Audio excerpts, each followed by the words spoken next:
Siempre es bueno conocer realidades en primera persona, viajar por el país cuando tenemos la oportunidad de que alguien de otras provincias llegue a Río Tercero. Y en este caso, particularmente conocer la realidad de una provincia y de una actividad que tiene su historia, tiene sus tradiciones y que está vinculado a los pueblos originarios. Estamos con Rolando Grígera, él es poeta, docente, cantautor, casado con María del Carmen Toribio, tejedora, reconocida internacionalmente.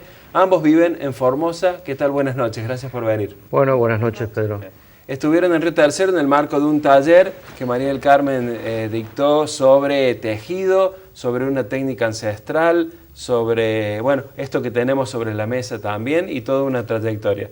María del Carmen, ¿hace cuánto que se dedica al tejido? De hacer las prendas, es como 7, 8 años que más me dedico en prendas. Pero desde que empecé a tejer, 5 o 6 años empecé a tejer. De niño, porque es una técnica ancestral, ¿no? Sí, es ancestral. ¿Cuál es la técnica? La técnica es el punto yica, se llama. El más de nuestra comunidad, el punto yica. ¿Qué consiste en? ¿Cómo lo explicaría rápidamente? Se teje con una sola aguja, la aguja colchonera, en un bastidor o un telar, con un hilo guía, y sobre ese hilo se teje la yica. ¿Y el material de dónde se saca? El material es de chaguar, de la fibra de la planta de chaguar. De la planta, que lleva todo un proceso hasta extraerlo. Es un proceso muy largo, porque hay que ir a cosechar, se cosecha con buena cantidad, se hace la limpieza, primero se sacan las espinas y la cáscara y queda la fibra, y después hay que poner remojo, a machacarlo, a rasparlo, y se seca al sol fuerte, y después se hacen las hebras. De la fibra ya limpia se hacen las hebras, y después viene unión de las hebras, el hilo. Y cuando está el hilo, se hace el teñido. ¿Y el teñido con qué se hace? El teñido se hace también con plantas. Hay colores que salen de la raíz, de la corteza, y algunos son de las frutas. Y las hojas. Y las hojas, sí. María del Carmen pertenece a la comunidad Wichí. Sí, soy Wichí. ¿Sí? Y hace 6 años que están casados. Estamos casados. Bien, usted no pertenece a la comunidad Wichí. Por mi cara se nota que no. No. ¿Cómo llegan a la unión y cuál es su vínculo con la comunidad? Yo soy profesor superior de folclore, pero me dediqué más a la antropología cultural. Yo en realidad lo conocí al hermano de ella, éramos amigos, y después por un conflicto que hubo por el tema de tierras, yo viajé con un diputado del socialismo santafesino, indigenista, que estaba en su momento con Hermes Wiener, y fuimos hasta, que es la primera vez que en Ingeniero Juárez un diputado nacional pisó ahí, a contener un poco todos estos atropellos que había ahí. Y bueno, ahí nos conocimos, y después, bueno, surgió primero como una amistad, y después con el tiempo se fue dando esta relación, que bueno, decidimos casarnos en el 2011. Y bueno, ella se vino a vivir conmigo a Formosa. Viven en Formosa capital. Exactamente, pero ella constantemente tiene contacto tribal, por así decirlo, porque culturalmente son sociedades, las Wichí son sociedades matriarcales, donde son sociedades matriarcales y de tejedoras. Se teje todo el día, se teje en rueda, con el coloquio, es toda una cultura. El tejido no es solo un simple hobby o una anécdota, sino marca un montón de cosas, marca el centro del universo, inclusive porque está el fuego, están las mujeres, y son los hombres que como que giran alrededor, como un sistema planetario. El sol, en el medio, son las mujeres. Y bueno, y los planetas que giran serían los hombres que giran. A veces entran y salen dentro de ese centro. Bueno, todo eso en un libro muy interesante de John Palmer, que está considerado en la jerga antropológica como el huichólogo, un inglés que vive en Tartagal, casado con también con Tojuella. Tojuella significa lejana, su esposa, Wichi. Él justamente tiene un libro muy interesante, nosotros lo hemos traído, en donde explica todas estas cosas y dice de que como la mujer es medio como sociedad matriarcal, es una sociedad mucho más pacífica, es como lo que lo hace más pacífico al hombre. Y es cierto, porque el come era más guerrero porque eran patriarcales. Y sin embargo, estas sociedades matriarcales son mucho más pacíficas, el hombre es más pacífico. María del Carmen, su madre es, perdón si me equivoco en el término, es la jefa o la autoridad máxima de este clan, ¿es así? Sí, de mi familia. Sí. De su familia. Sí, porque como falleció papá, como que ella está en las dos cosas. Pero ella siempre fue así. ¿Cuántos años tiene su madre? 60 y no sé, clase 50. 67. Está bien. Sí, 67. Cumple el 12 de octubre. El 12 de octubre. El 12 de octubre. Sí, qué fecha más simbólica. Sí, sí. ¿Cómo es la vida en el clan, María del Carmen? Mira, yo nací viendo mi mamá y mi abuela tejer. Y es tejer. Mi papá fue de la iglesia y como toda persona que entra en la iglesia no gana nada. Y la que puso todo era ella, con sus tejidos. El trabajo, el ingreso inclusive. Sí, así que desde hace mucho tiempo como que ella es la que nos pone todo. Sí. ¿Es una mujer de carácter? Sí, es muy fuerte de carácter muy fuerte. ¿Y cómo maneja el clan? ¿Cómo es su autoridad, digamos? Tiene una computadora en la cabeza. Sí, porque por más que uno no le cuente lo que le pasa, y ella ya sabe todo. Sí. Y con solo mirarte ya te das cuenta de lo que te dice. Como que no habla mucho, sino que ya sabe, si te mira con la mirada ya sabes si te reclama o está bien lo que hace con solo mirarte. Que la cultura, como todos los pueblos originarios, ellos saben manejar mucho el silencio, y el silencio te dice muchísimas cosas. Nosotros somos más ruidosos, a veces repetimos una cosa un montón de veces y ellos no, ellos te la dicen y ya está. Y después están los silencios.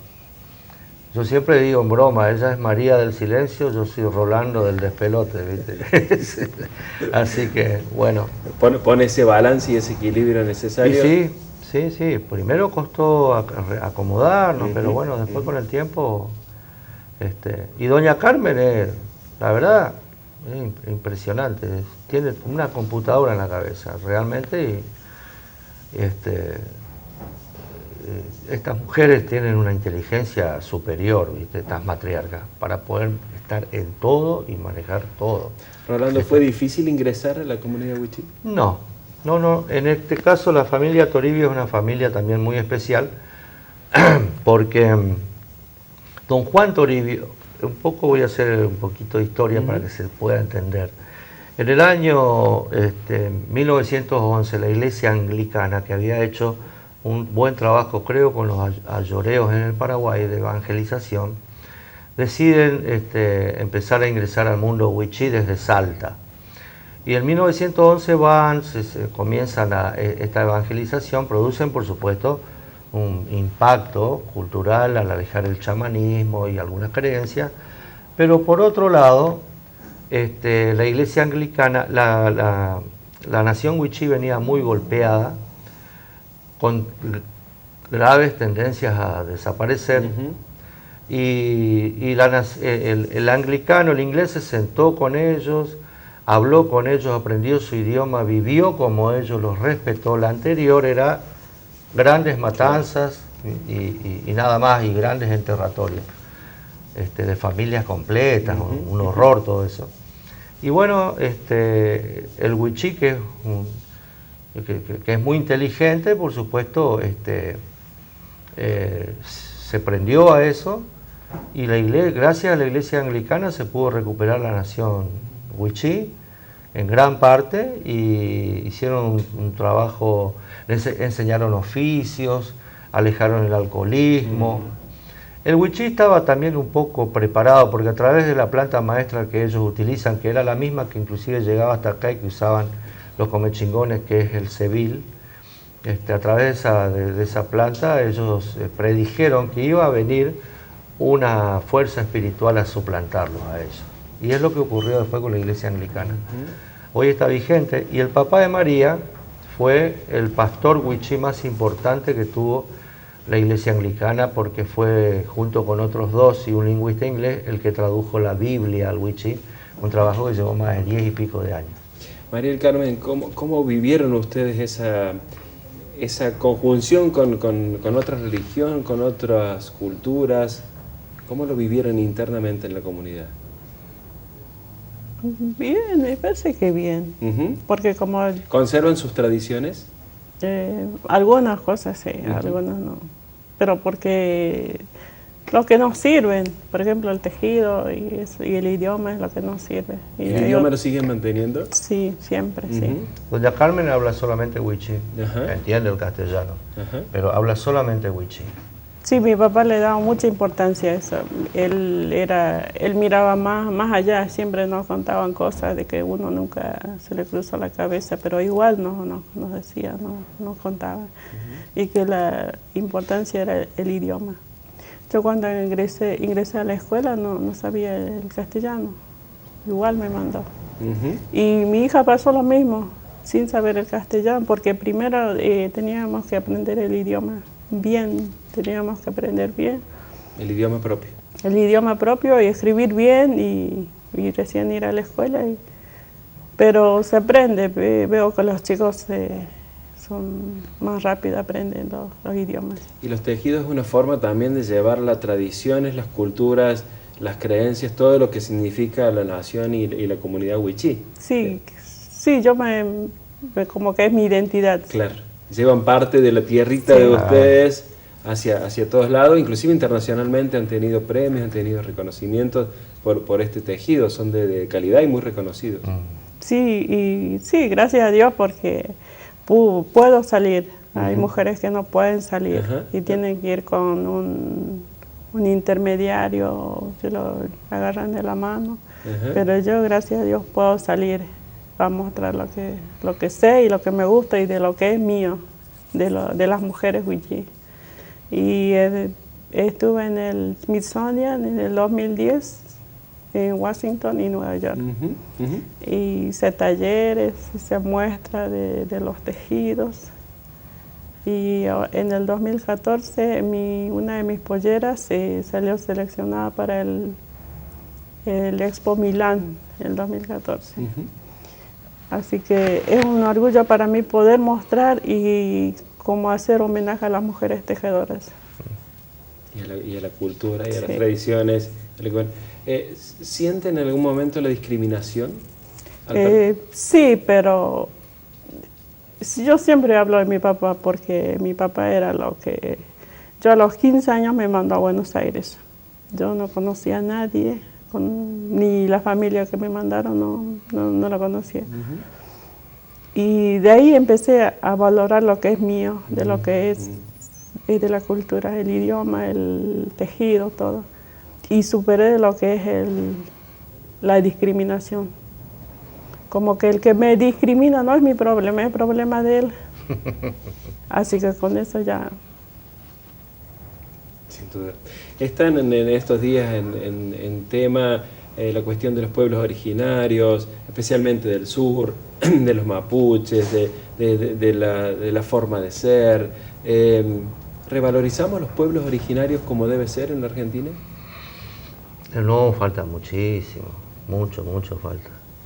En primer lugar, la política argentina no tiene conocimiento, los políticos no tienen... En su agenda está el título, pero es muy complejo. Todavía la política, principalmente la argentina, es una política europeizada, por así decirlo. Yo siempre digo, cuando uno parte, ¿De dónde parte? ¿De dónde sale? De su casa. Y nuestra educación siempre parte de allá para acá. Así que mientras en la educación no se reviertan estas cosas, de partir de acá, entonces es imposible. Mira, yo te voy a contar una anécdota. En el año 93 a mí me dieron unas horas de música. Como yo, profesor superior de folclore y no de música, bueno, suplente, las tomé. Y miro estaba el canto gregoriano, el canto profano. Ese año murió Atahualpa Yupanqui, había muerto Piazzolla y había muerto Armando Tejada Gómez. No di ni el canto gregoriano, ni el canto profano, nada. Le hice escuchar a los chicos de 13 y 14 años, primero y segundo año. Le hice escuchar, les armé todo como una historia un poco fantástica de quiénes eran estos grandes personajes. Rendían, por supuesto. Y tuve problemas con la educación. Claro. Desgraciadamente esa es nuestra Argentina. Es muy contradictoria, es lo mismo que un profesor de música quiera enseñar Beethoven en Alemania y lo echen. Entonces es muy loco nuestro país. Y no nos queremos y no nos conocemos. María del Carmen, finalizando, ¿qué tienen para enseñarnos los wichí al pueblo argentino? ¿Qué nos pueden transmitir que sería la mayor enseñanza? Es difícil, porque es una cultura diferente. ¿Cuál es el tesoro que ustedes tienen? Es la paciencia. Ni más ni menos. Creo que eso es la paciencia. Y el nosotros. Sí, el nosotros, el compartir. El encuentro. Sí. Porque en las comunidades, yo me acuerdo cuando estaba en las comunidades todavía no contaminadas, y era compartir. Y a la tarde o a la mañana la que carneaba nos convidaba. Y es todo así, en un pueblito era todo, la comunidad. Y a la tarde los que iban al monte traían cosas y se repartían. Y así que el que no convida, tampoco no le convida, pero entonces sí o sí tienen que compartir. Está mal visto el individualismo, el apropiarse, el individualismo. Es importante eso porque antes estaba el concepto, che, no seas chorro, no seas indio.